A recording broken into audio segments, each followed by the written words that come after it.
Assalamu everyone. I hope you're doing really well. Today, Alhamdulillah, we've reached the 60th ayat, and I'm going to read it for us first, and then give the grade, and then give the download as you work on the grade. So, with that, Bismillahirrahmanirrahim.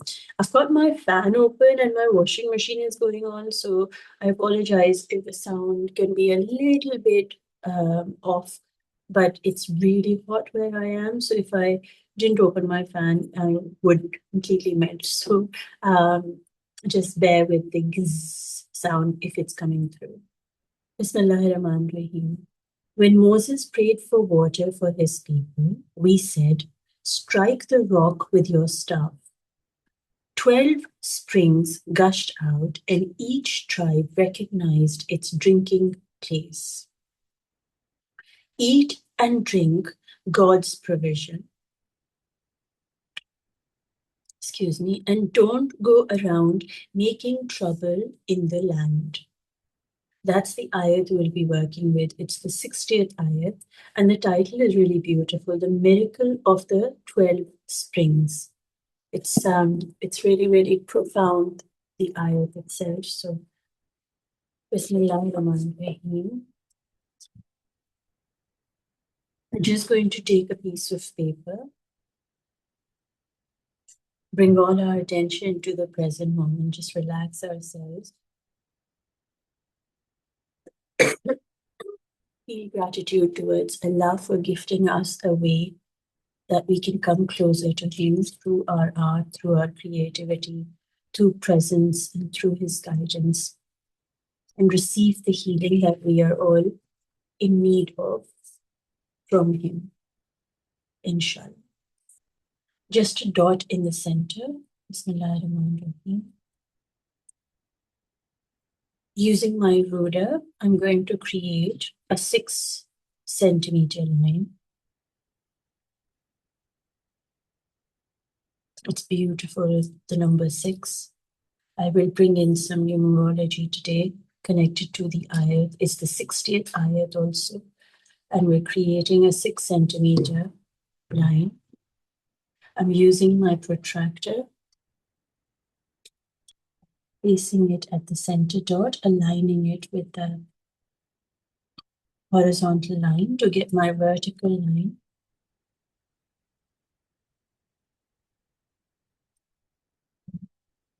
Up and down.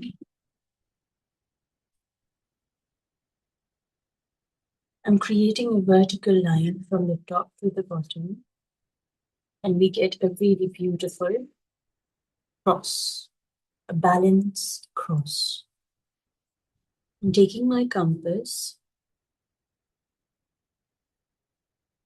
placing it at the center, opening it to 6 centimeters, and creating my first circle. I always say go like right and left and right, just so that it balances your masculine and your feminine energy within you. It's your logical side connected to the intuitive side. Where your lines intersect, the 4 spaces that the lines intersect, you're going to use that spot. Place your compass at that intersection. I'm just going to turn my lamp so that it's easier for us to see. And then I'm going to use all the 4 points.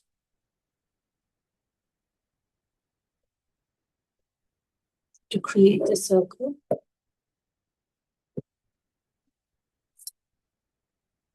And all the 4 intersections. I always say this, don't focus on the imperfections. Focus on the process and keep going. Some lines might align, some lines might not align, and that's okay. Just keep the flow going. Allow yourself to be really present and observing of what is happening.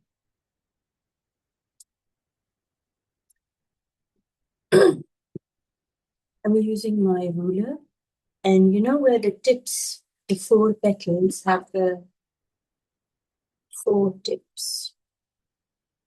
Let me just stop my washing machine.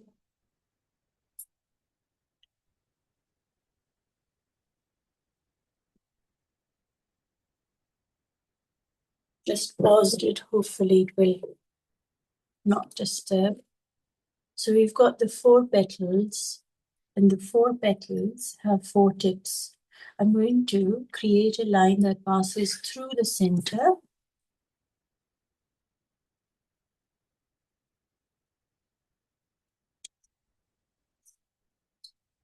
and aligns with the 2 tips of the petals. And this creates really nice balanced cross. I'm going to use my small ruler and looking at the intersections, the straight intersections are 1, 2, 3, 4. So that will help us create our diamond shape. The heart that is home to Allah is the diamond that He placed within us, that He wants us to travel to, purify, and that is what we need to take back with us for Him. With the 4 petals, 1, 2, 3, 4, where the cross intersects these points, so 1, 2, 3, 4, we're going to use those lines and create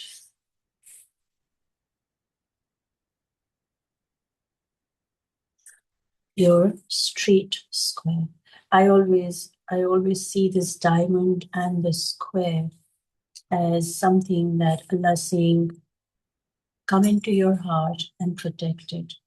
So when you see your heart, when you know whose home it is, then you have to learn to protect it. And that's what the Kaaba is, right? But you have to come inside. I'm going to use my compass, place it in the center, approximately open it to 4 centimeters. Notice that there's a beautiful synchronistic connection to the numbers to do. So it's the Surah Baqarah that we are working with, and it's the ayat 60, right? And then the centimeters that we used were also 6 centimeters to start our creation. 6 is the number of days Allah took to create the world, right? And then there's 6, there's inside is going to be the 4, right? So the 4 centimeter circle where the representation of the ayat itself will sit. So I'm opening my compass. I need to open it slightly more.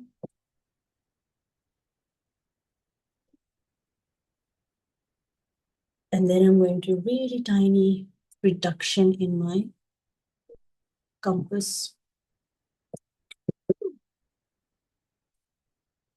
There we are. Now, generally, I do like to draw an outer circle. What I symbolically say about that circle is that that's the dunya. That is your time here. That is, the space that you are going to be in this very dunya. This grid is actually representation of Quran itself for me. It has 8-pointed star within it.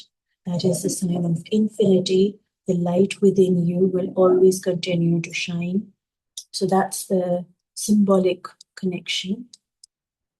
And then the inside, the 4 centimeters is where we will represent the ayat of Quran. So, and then, and this inside changes every week with every ayat. So the outside represents the one Quran, the one message, the one word of Allah. And then the rest of it, we will create the inside of the circle after I've shared about the ayat, inshallah. So with that, now you can listen to what I have, the explanation, and while you listen to it, do your artwork, add colors, add shapes, remove lines.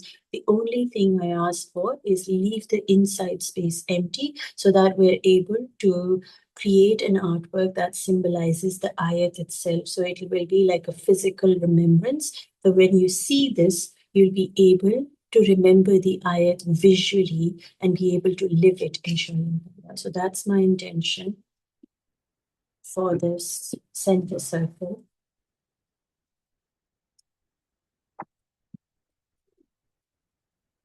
Bismillahirrahmanirrahim. Now, when you think about it, it is the 26th of June when I'm giving this session. So when you add the date that is of today, it's 2662, which is a mirror, and then 26, which is when you add this whole thing, you get the number 24.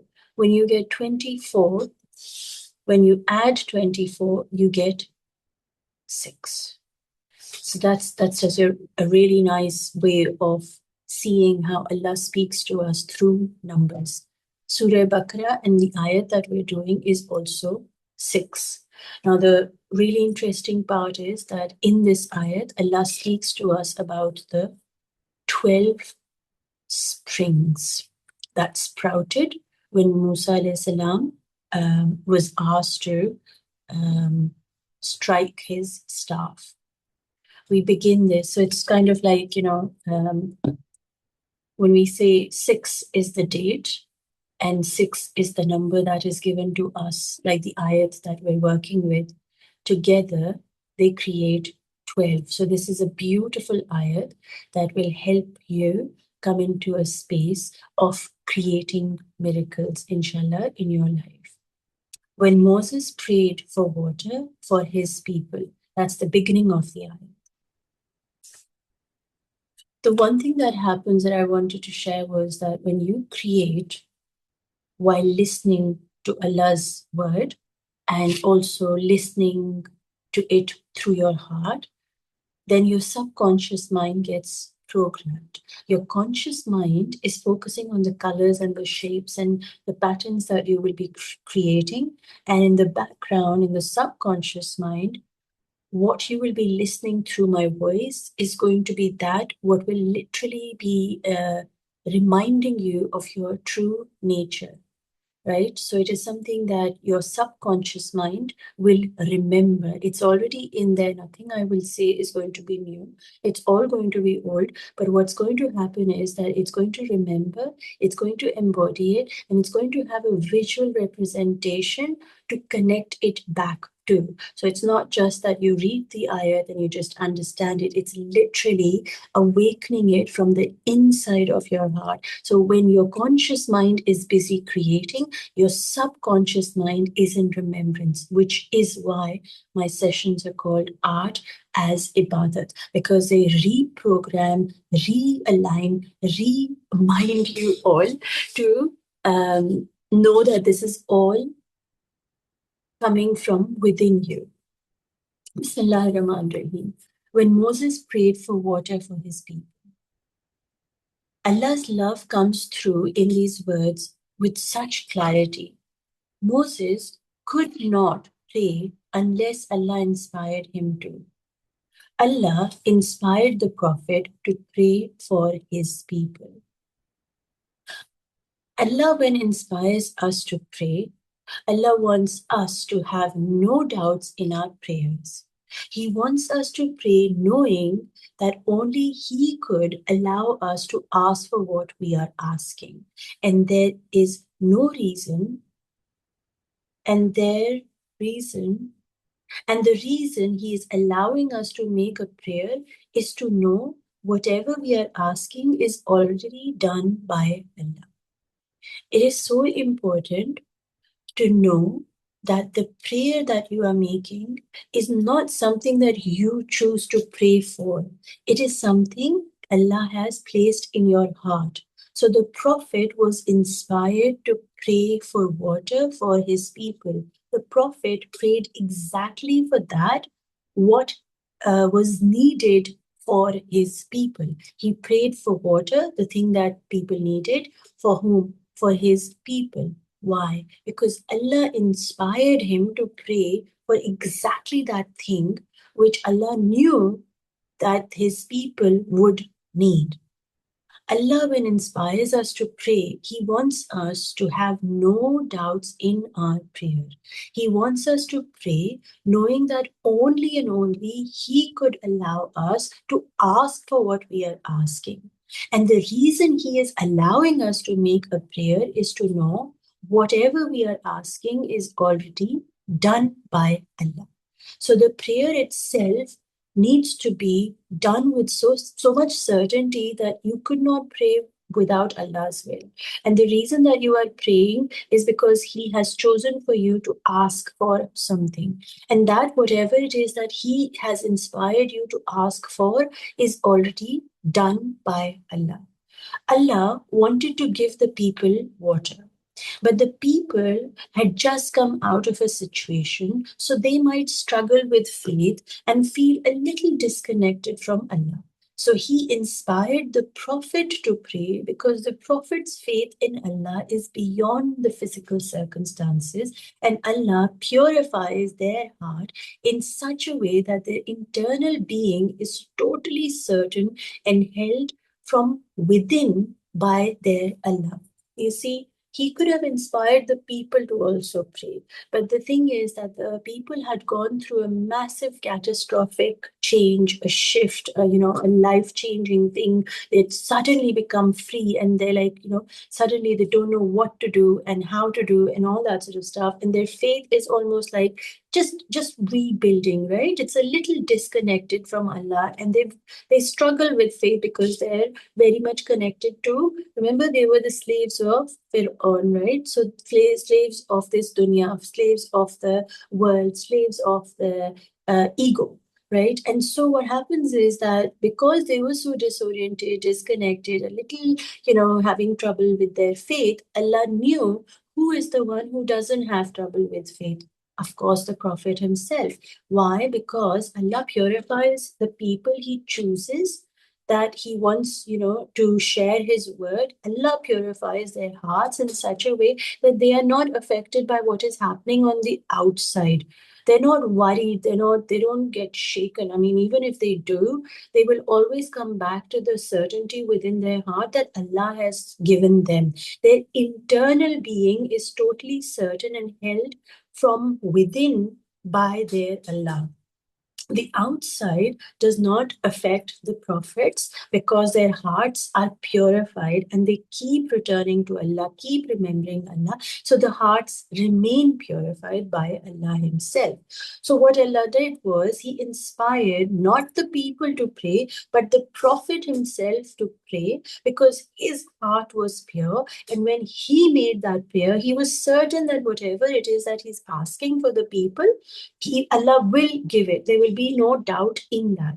And so Allah inspired the Prophet to pray for his people because Allah already wanted to give them water. You see, Allah cares for all His people, all His creation, everything that He has created. He says, I am the Rabb of, I am the creator. And when He is the creator and He is the Rabb, meaning He is the one who takes care of all His creation. Rabb is the one who takes care of everything, right? And so Allah cares about these people. And so if they were to make the prayer, they would be like, a little off and on with their faith. But the Prophet, because he had faith, he had certainty, and his heart was purified by Allah, his internal strength was very strong. He was very connected to his ruh because his connection with Allah was very, very, very strong. And that's what Allah made him go through a certain way of life, through certain experiences where Hazrat Musa alayhi salam had that certainty and he was held from within in his ruh, in Allah's remembrance. So when he made the prayer, when Allah inspired the Prophet to make the prayer, Hazrat Musa alayhi salam, to make the prayer for his people, because Allah already He wanted to give the water to these people. And if these people would have done it, they would have had doubts and their faith would be shaky. And so they would not have received it because there was not that potent ingredient that was needed for what they were asking, right? We said, strike the rock with your staff. When you strike the rock with your staff, as Allah asks you, is not about doing it without intention. It's clear, it's certain, and it's with all you have got. So it's not like, so if this was my staff and say, Allah said, inspires me to make a prayer, and then I listen to Allah and Allah says, okay, just go, strike a rock with your staff. And I won't just go like, okay, I'll just go and do it. Like there's no disinterest. And it's very much done with intention, right? It's not going to be like, okay, it's going to be like, oh my God, Allah's asking me to hit the rock with that's literally the command that came through. We said, because Allah said, and because Hazrat Musa alayhi salam, his heart is so purified, it's not like, oh, is my ego saying this? Should I do this? Should I do it for the people? No, nothing at all. We said, Allah said so clearly, strike the rock. And Hazrat Musa alayhi salam did not even question it. Why do I have to strike the rock, Allah Mia? What's the point of striking the rock while the whole world is dying of hunger and has no water? Like, just strike a rock. He did not question what Allah was asking him to do. Allah said clearly, he knew that this is the voice of Allah that was put inside, inspired by Allah to strike the rock with the staff, with your staff, to Musa alayhi salam. Now, when somebody is in direct connection with Allah, he's not going to go around, all right, fine, I'll just do it like that. Like our teenage son or daughter or whatever, they're kind of moody in their thing. No.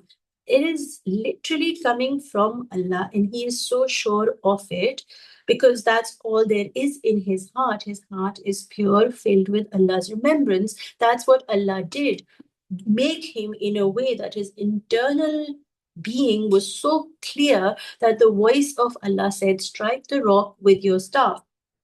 And he did it with intention. It's absolutely clear. It's like, okay, this is coming from Allah. I'm going to go and do it. It is certain. It's with all he's got. He's like not dilly-dallying it. Okay, I'll do it at 4 o'clock after I've had my nap, or let me just eat my food, get some strength, and then I'll go. Nothing of that. So it's like he says, Allah says, and boom, it is done, right? You strike not knowing what that strike would do. Hazrat Musa alayhi salam, when he's told to strike, has no idea why he's being asked to strike. So he just strikes the rock with his staff. Why? Because Allah told him to. There's no questions, there's no doubt, there's absolute certainty that this is what Allah wants me to do. And I don't know what's going to come next, but I'm still going to do it. You strike not knowing what that strike would do or not do. You strike not because you will get something or nothing. You strike because he asked you to. What will come out of... Sorry, the light is terrible on my table, so I'm going to see if I can lift my book a little bit.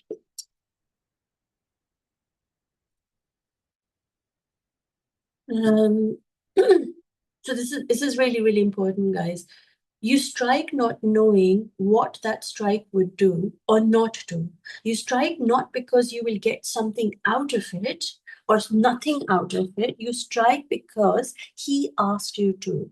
What will come out of it, only Allah knows. You didn't strike to get anything back. You strike because he asked you to. That's what Hazrat Musa alayhi salam is teaching us. When Allah asks you to do something, you don't question it. You don't doubt it. He puts it in your heart. And if you are connected to Allah and your heart is pure and you listen to Allah for that, what he's asking you to do, then you don't turn back and say, this is so silly. What am I going to get out of this? It's not about what you will get out of it. It's not about what you will not get out of it. It's not about you. It's about Allah speaking to you and asking you to do something in return to what you have prayed for. So you prayed for water, you prayed for your people, you prayed following Allah's inspiration.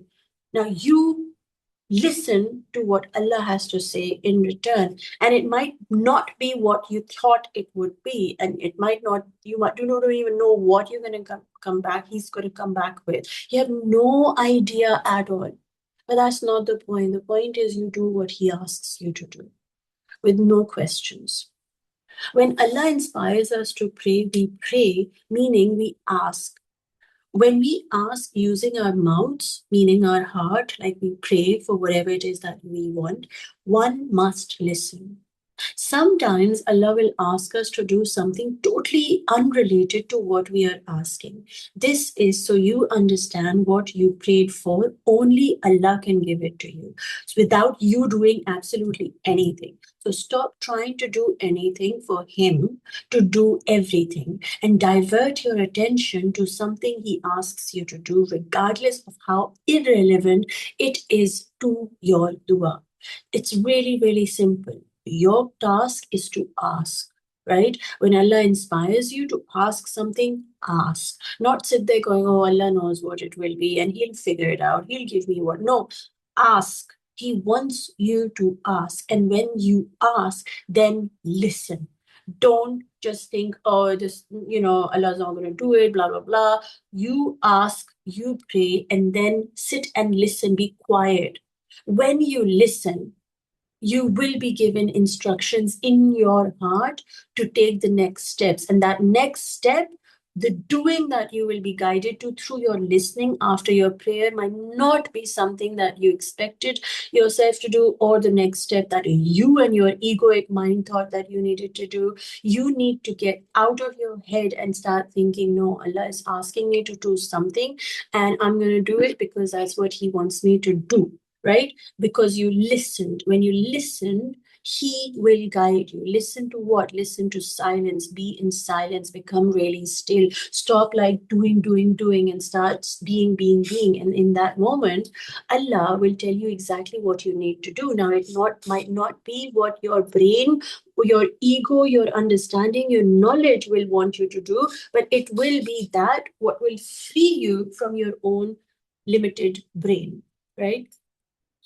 And what you might be asked to do is something that takes your attention off what you asked for. When your attention is off what you asked for, is in that moment, the 12 springs will gush out. This is the miracle of the 12 springs that Allah wants you to remember. He will push the water forward, the nutrition forward, His remembrance forward, the flow in your body will increase, everything will shift, everyone will be provided, every dua of yours will be fulfilled. But what do you have to do? You have to ask, and then you have to listen. And then that what He says you have to do. And like I said, it might not be something that you thought is relevant to your dua at all. But that is the reason when you do something that is completely off from what you are asking, then your attention gets diverted to something else. And when your attention gets diverted to something else, He takes he makes that happen, that what you've been asking for. And when He makes something happen, what happens? The 12 springs will gush out. You see, the spring comes from the water, caused due to internal pressure of the earth coming out from a crack or an opening. When we understand springs, it's so important to know that they come from under the earth. They're not from the top. They come from under the earth, like inside the earth, right? 12 springs gushed out of the earth for each tribe. Is so, so, so powerful. 12 springs gushed out of the earth for each tribe. In the previous ayats, Allah's provision and protection was coming from the skies, the clouds, the shade, the manna, the quails, the plague, everything, the good and the bad, everything was coming from where? The skies. Everything is from the higher realms, meaning that it is beyond your mind where Allah provides you from, right? His provision and His protection will come from beyond what you expected and thought of. It's from the skies. And in the previous ayahs, like I think it's in the 57th, or I can't remember, but if you go backwards into the Quran, like just literally, hang on, let me just tell you guys. So it's, yes, it's the 57th ayat. We sent clouds to give you shade. We sent manna and quails for you. So when you read from 57 to 59, 9, you'll be able to see that everything that he was providing and protecting you from was coming from the skies, from the unseen realm. In this particular ayat, provision and protection is coming from within the earth in front of their very eyes. This is not something that is coming from the skies. This is coming from inside the earth. Like literally, it is coming, the spring is coming from the inside out, like in front of your eyes. It's not something that flies away or comes back, or like a cloud or a bird flying, or manna that was provided every morning. It was not like that. Everything came out in front of those. The springs literally came out in front of their eyes. You see, the reason it's called the miracle is because it was something that was happening right in front of their eyes, but it was happening because Allah chose for it to happen, and they had no control. They were doing nothing, absolutely nothing, and the springs just sprouted, right?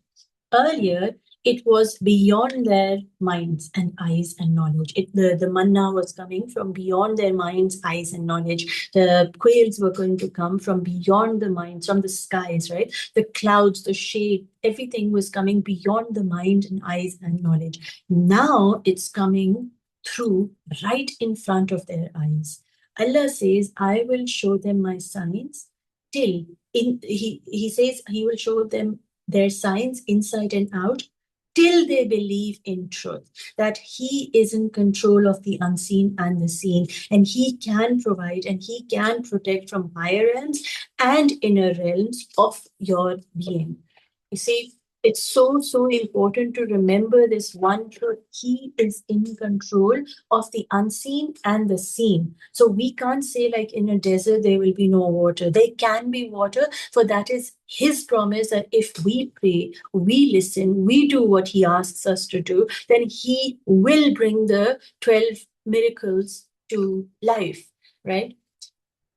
When the provision and protection came from the skies, it was limitless, right? The birds, the quails were limitless, the clouds are limitless, the sky is limitless, right? That's the provision and the protection that came from the skies, it was limitless. When the provision and protection came from the earth, it too has a flow that's limitless. The spring wasn't like it was coming from 5 to 6 or 2 to 8. No, no, no. The flow was absolutely limitless. What does that really, really mean? For both symbolize the limitlessness of the creator who created both, right? That what comes from the unseen and that what gets created in front of you, both are limitless. Allah doesn't want you to feel the spring is going to be like just 1 or 2 or 3 drops, right? He wants you to have the overflow, the limitlessness of what he can provide and what he can protect you with. Now, I want to ask you this question. What if earth, the earth is the clay? The clay that is you and me, the people. Like symbolically speaking, if you go into your heart and think about the earth, earth is clay, right? What is clay? Clay is that what you are created with. What if the 12 springs flow within you, which were blocked, and through prayer, certainty, and faith, they get unblocked? The water for the 12 springs would have been under the earth way before they erupted, meaning the provision and the protection that the people needed and wanted and was asking for was always there, placed before the prophet made the dua.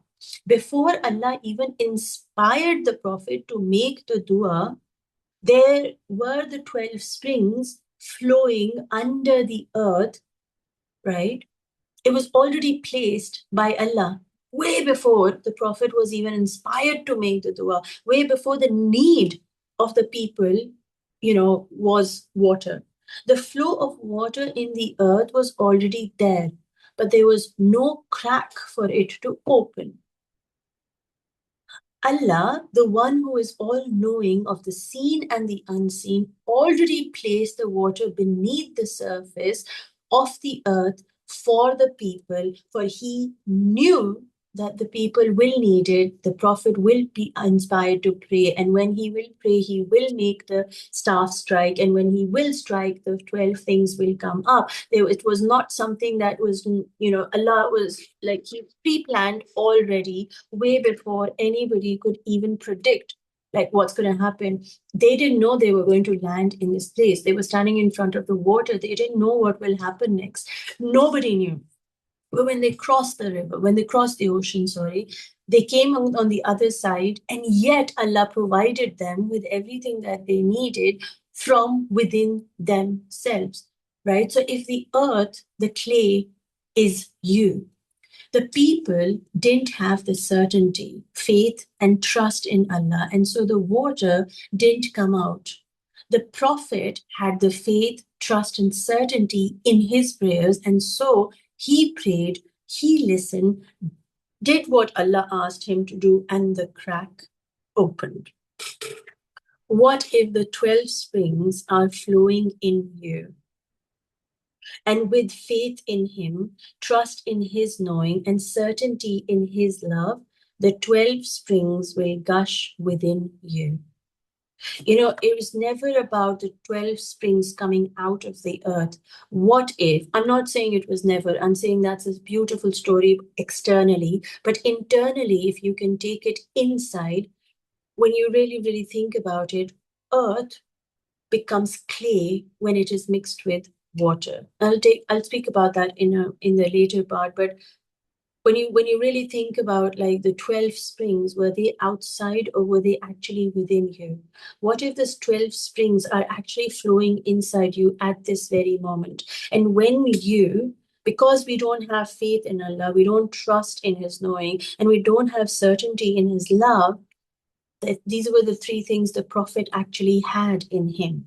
When the Prophet prayed with faith, when he listened with, all his attention and trust, and when he did what Allah asked him to do, what happened? The crack opened. What if the 12 springs are flowing in you and me? And with faith in him, number one, faith in him, trust in his knowing, certainty in his love, the 12 springs within us will start moving with a gush.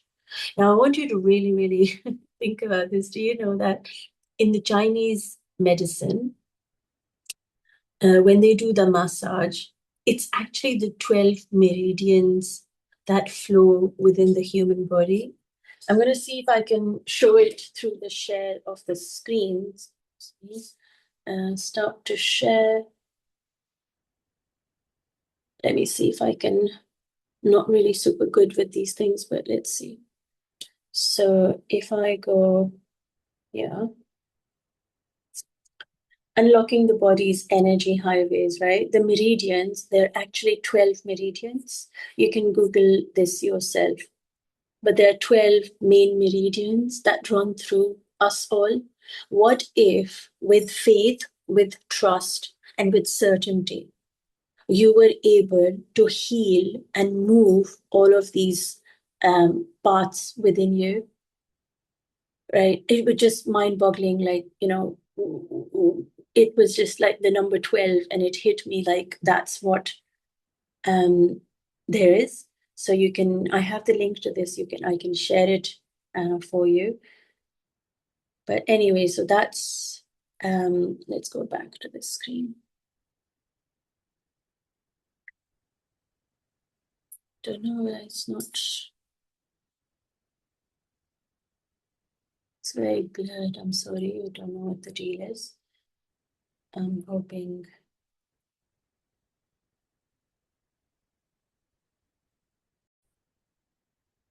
Okay, so that was just a blurred thing. So I just want to clear that. Anyway, so there are 12 meridians that flow through us, and whatever Allah was telling us, that I will make that energy, the chi, the force, life force that flows within you flow, and you will be provided in every part of your life when you do these three things, like the Prophet was showing us, to have faith in him, to trust in Allah's knowing, and to have certainty in Allah's way, love. When we use these three things as the key to getting our flow of the 12 springs that can start movement within us, if we can meditate on those 12 springs not being outside of us but actually being inside of us.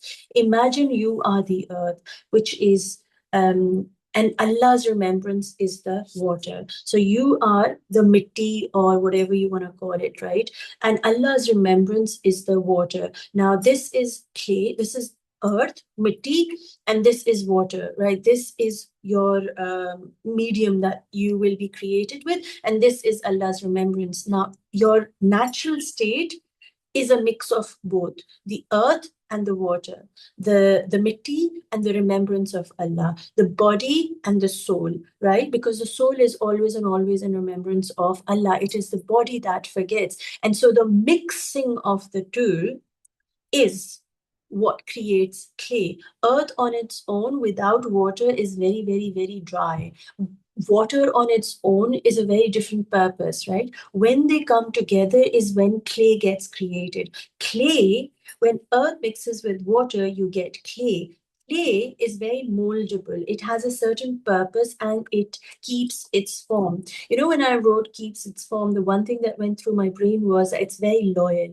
The clay molecules actually become really loyal with the water. You know, like they cling on to the water, like really cling on, and they're held by the water. So they really, the relationship between the water and the earth has to be so soft, and not soft like this. It has to be just right? Not too much. If you go too much water, then you lose the form. If you are too dry, you have no water, then what's going to happen is you're going to dry, brittle, break, right? Because that's the ego. It has to have a certain amount, which, by the way, again takes me back to 70% of water and then the 30% of clay. And that's the what is it called? The ratio of earth on of earth itself. There's 70% of ocean and there's 30% of land or something to that effect. And that's exactly representing your own body. And so when you really think about it, if clay is what you are, which is a darkness, Allah's remembrance is water, and the mixing of two is what makes you moldable, what makes you have a purpose, and what makes you keep your form and your loyalty to the one who is, the one providing you the mitti, who created you as the mitti, and the one who created the water for you. For you to become clay that he creates with, your earth has to mix with the water of his remembrance, and that's when you recognize your purpose. You see, when you truly understand, the prayer is from him, the inspiration to make that prayer is from him, the prayer itself is his wish for you to come true. It is already that what he wants for you, for your people. He knows he's making you pray for something because he wants to give it to you. When you go backtrack from your prayer, you really understand it is he who inspired you to make that prayer. When you recognize that that prayer, that mitti is him, is his wish for you, when the remembrance is of water comes into you, is like only he can give it to me, only he can provide for me, only he will make the way, he will. So that remembrance comes, then the clay and water joined together have a purpose, the purpose of being you. You see, the 12 springs gush out, and each tribe recognize its drinking place. With blocked energy in your body, the flow of blood in you causes blockages, and those blockages lead to pain and diseases. You see, when you hold the energy, when your clay is not mixing with water, it becomes like crumbly, and it has like spaces which are not moldable or fluid and things like that. So what happens is, like, that portion gets really, really dried. That portion forgot its natural state, and that's where it became dry and dead and too hard, right? Because what's happening is it's not remembering Allah, it's not doing what it's meant to. The flow of the soul of the water is not in that little portion in your body, and that causes the disease and the blockages. When the life force within you is in flow to its natural rhythm, meaning there will be no blockages. When you're like your life force within you, like the 12 springs within you, are moving with, in remembrance to Allah, for this is how Allah chose for me to be. I have full faith in Allah. You're constantly in remembrance, then of course the energy that will flow through you is going to remove all blockages. For nothing will be or can be blocked, for you have who with you? Allah with you. You're always in remembrance of Allah, so nothing external can have power over you. Why? Because internally you're so strong that you have faith, you have trust, and you have certainty. These three things that create the flow of energy within you, and the 12 springs are constantly in flow and in remembrance. And your earth, meaning your mitti, is so soft, so moldable, so gentle, and it has a purpose, and it holds the water, and the water holds the earth, and the earth holds the water, and together they form the clay that Allah uses to create you. You're always like being molded, and you'll be okay with that. That's the natural state. Like, so I asked, like, Alamia, I said, Alamia, you talk about the natural rhythm. When the life force within you is in flow to its natural rhythm, there will be no blockage. Now, of course, we all want to be the kind of person who's constantly in remembrance of Allah and constantly, hopefully not having pains and aches and diseases. So remove those blockages. What do I need to do? You see, Allah then guided me, like the natural rhythm that he talks about is the natural state of you being in the state of the prophet. Like the prophet, what state was the prophet in? Right? He was in a state of prayer, he was in a state of certainty, and he was in a state of faith. I keep going back to the same three things. Allah wants us to literally, through this ayat, be reminded when you are going to be in the state the Prophet Musa alayhi salam was in, what's going to happen? He's going to ask you to do something which might feel irrelevant, but it will be what will help you get diverted from your dua, and you will have faith in Allah that Allah is making the way forward for you. And you will also increase your trust, because you know only Allah can do it, and you'll have this certainty that the reason that Allah has given me what I'm asking him for is because he loves me. So these three things is your state of being. This is the natural state of you as a human being when you are fully connected to your clay, your earth, and your remembrance of Allah, the water. When the two elements come together, that is the state when they are in balance. And how do you keep that natural rhythm, natural state? Is when you are in the state the Prophet Musa alayhi salam was in. And what was that state? Number one, faith. Faith in the prayer he made, knowing Allah only could inspire him to do. So he's not thinking, is the prayer that I'm making, is this from Shaitan? Is this from someone else? Is it going to give me back anything? He had nothing of that sort. He had so much faith in his prayer he made, knowing that it is only Allah who has inspired him to make that prayer. Faith in his prayers, for they are from Allah. Your prayers are not from somebody else, for your soul recognizes within itself that only Allah can give it. Not a person, not a career, not a job, not your child, not your dog, not your spouse, not your parents, not your sisters.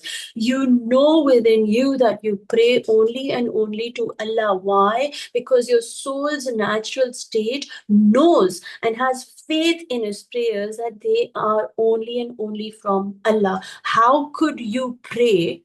How could you bend down if it was not Allah's wish? Right? It is Allah's wish that that he inspired you to pray. So faith in his prayers, for they are from him.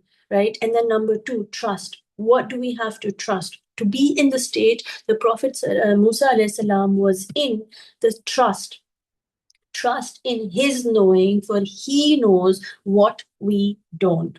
You see, water within the earth and the crack that will erupted. We don't know where the water is sitting under the earth. We don't know where the springs are going to come out from. We don't even know what it is that we need in this very moment. But who does know? Allah. So you trust the one who is the one who has placed water within you, who has placed the faith in you. He's the one who's placed everything inside the earth already. And the moment you have the three keys to turn the lock, boom, the strings are going to erupt. But it is your duty to trust his knowing, for he knows that what we don't. We don't know where the springs are. We don't know where the water flow is going to come. We don't even know that we need water. But who does? Allah. So you have to do what? Number two, trust. Trust in his knowing, for he knows that what we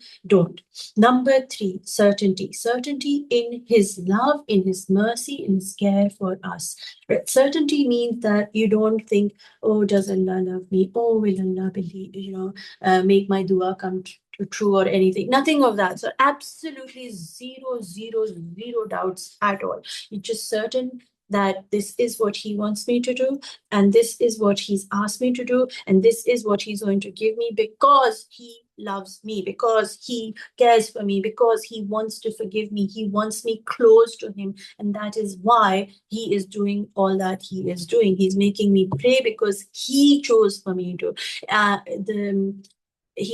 He's going to make me do something which might look very irrelevant to my puny little egoic brain, because I trust that he knows what I need to be doing. Certainty, certainty, certainty in his love, in his mercy, in his care. That's number three.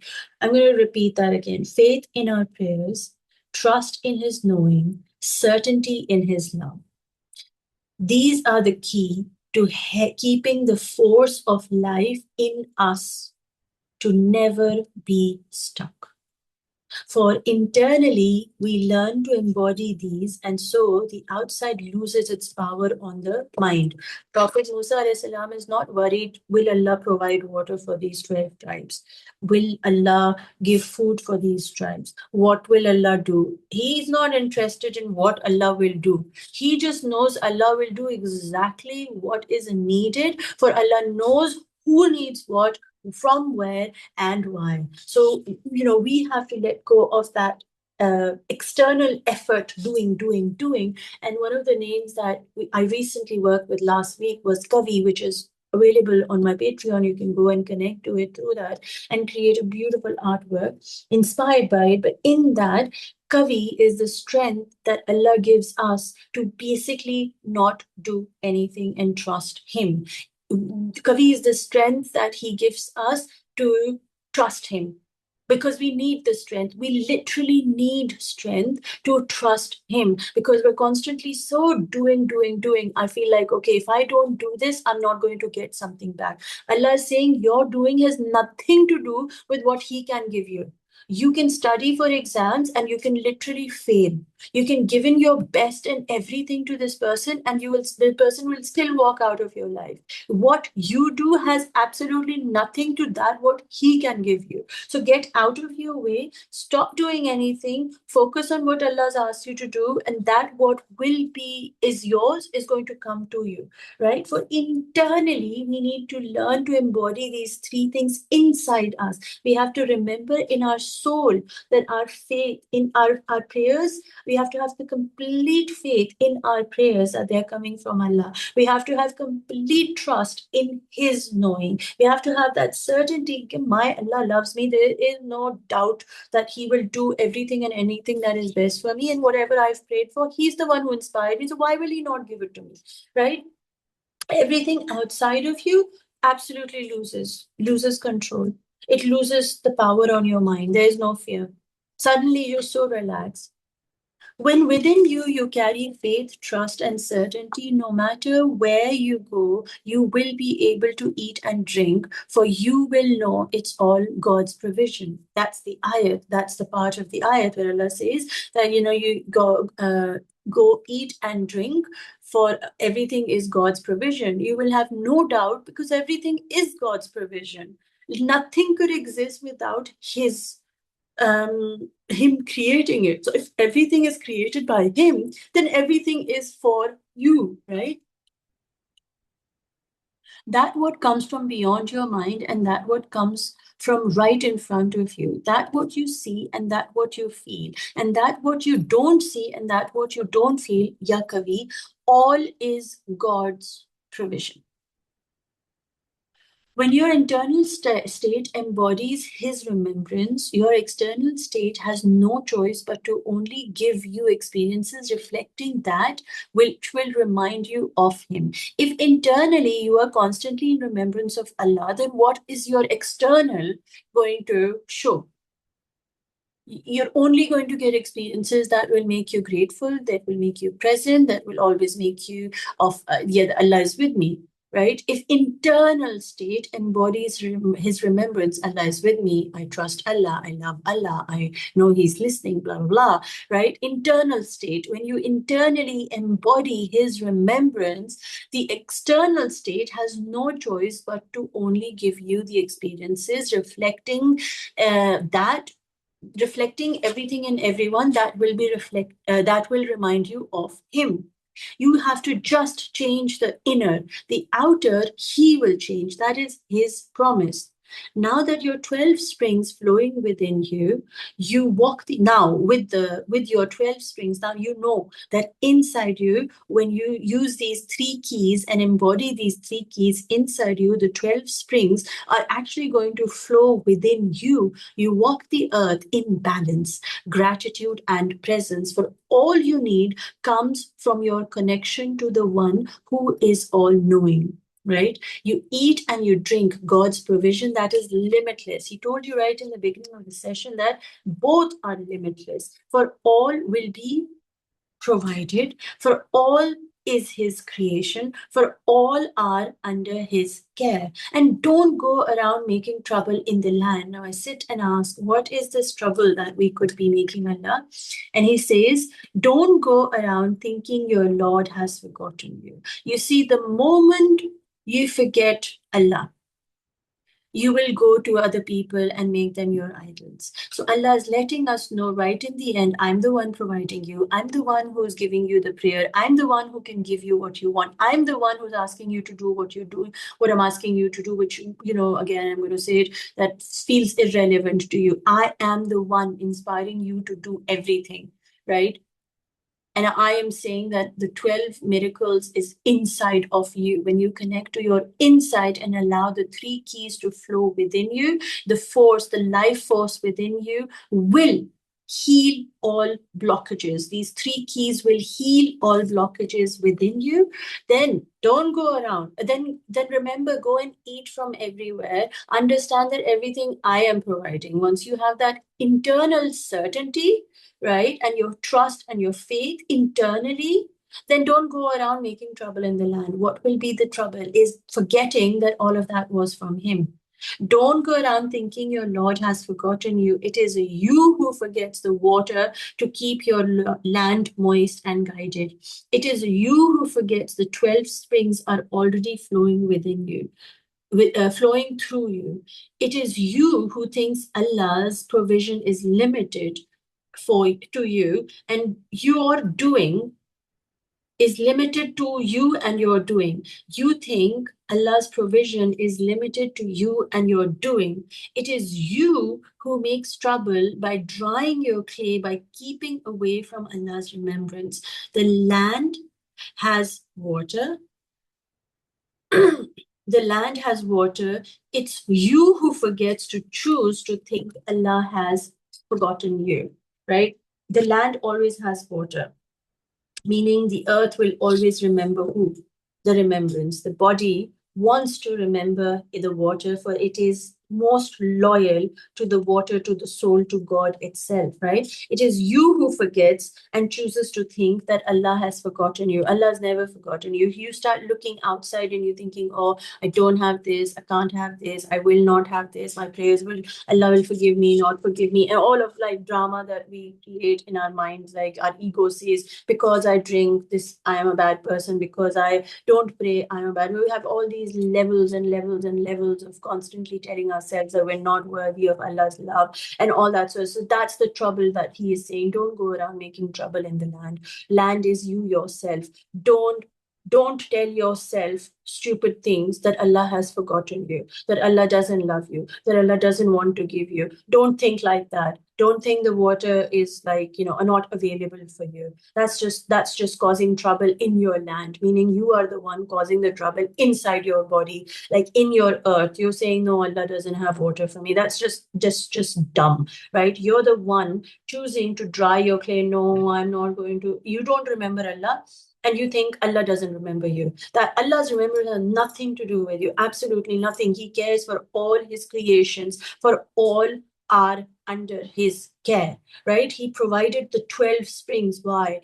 Every single human being has the 12 springs flowing within them. It is them who chose to not connect to God, to not connect to the flow, to not connect to the remembrance, to the water that he has already provided within you. You choose not to sit with Allah and you say Allah has forgotten me. That's not true. That can't be possible. For that who created you, who calls himself the Rabb. He cares for you, right? That is where that's the trouble you have been making in your body, meaning in your mind, in your land. You are the one polluting it. So don't go around thinking your Lord has forgotten you. He never ever forgets his creation. He never forgot any of his creation ever. For in each one, he gave the 12 springs. So you wouldn't need to go to another god or an idol. And all you have to do is come into your own self to know in every spring that gushes through your body flows his love, his mercy, and his care. For to him you belong, and to him, inshallah, you will return. And I had this really, really profound, realization that in Surah Kahf, in ayat 16, he says, we are closer to them than his jugular vein. And in that, he is flowing through every vein that is going within us, every channel, the 12 meridians, the main meridians of our body. Literally, they are the ones spreading his love, his mercy, his light.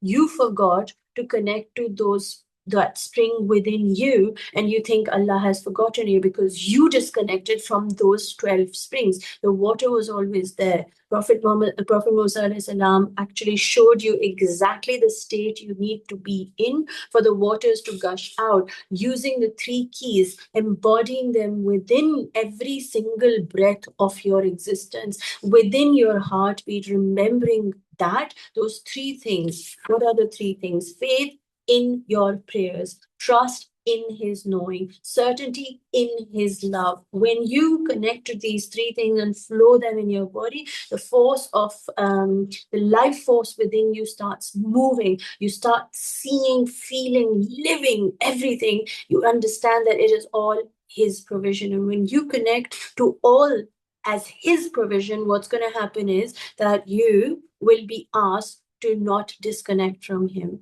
because you now know that that's going to make trouble in your land, right? So don't ever, ever think that he has forgotten you, for he never forgets you. And get that out of your head, for he never forgets you, and he is flowing in every single cell of your body.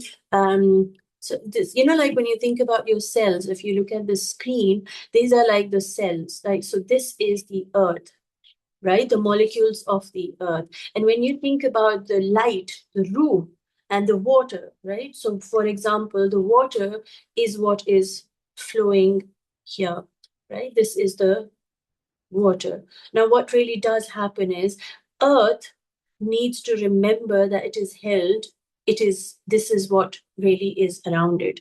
And the water has to have something to hold it, for it is loyal. The soul, so example, the water is your soul, and earth is your body. You see, the soul is loyal to the body, and the body is loyal to the soul, right? But the soul has to be 70%.